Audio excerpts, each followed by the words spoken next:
I have another guest from SANSA. She'll introduce herself and tell us exactly what brings you here and what do you seek to achieve. I am Nasiphi Ngcoliso, a science engagement intern at SANSA.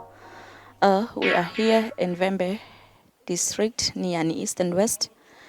We are here to profile space science and technology to learners because space science and technology is a priority research area currently in Southern Africa.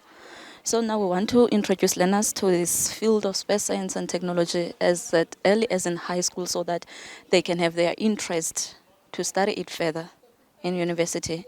Because at SANSA we work with space, the outer space, space weather, focusing, we work with satellite from in the outer space. So it is an interesting field, a fascinating field that we would love a youth to enroll in. Oh, we've exposed them to different divisions at SANSA, what we do as SANSA, what is it that they need to study if they want to find themselves in those fields. And so far, they are very interested and they are very curious to know more about the space science and technology industry. All right. If you would want to tell those who are not here today, what kind of subjects should they take, and if you could also advise them which universities are best for the type of study. Well, space science and technology firstly is divided into four divisions. It's space engineering, space science, space operations, and Earth observation. All of them, they require maths and science, pure mathematics and physical sciences. It doesn't matter which subject you couple with, but maths and physical sciences is a major. And then now they can study in different universities across that they offer maths and physics. And also the downstream division that I said, it's Earth observation. They can go to any university that offers environmental sciences, geography, geographic information systems, and applied remote sensing.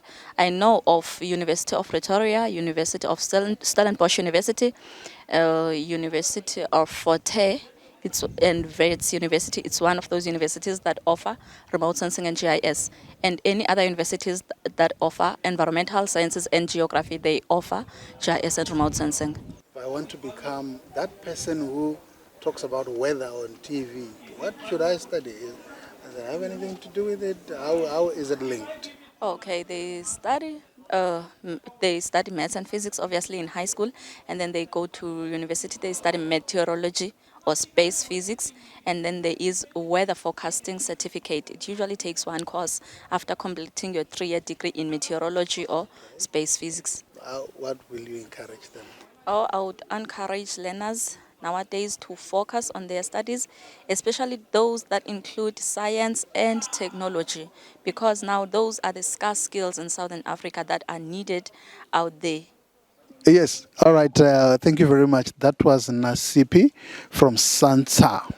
I'm explaining a little bit about what SANSA deals with, and she also encouraged learners to take stream of maths and physics in order to study space science.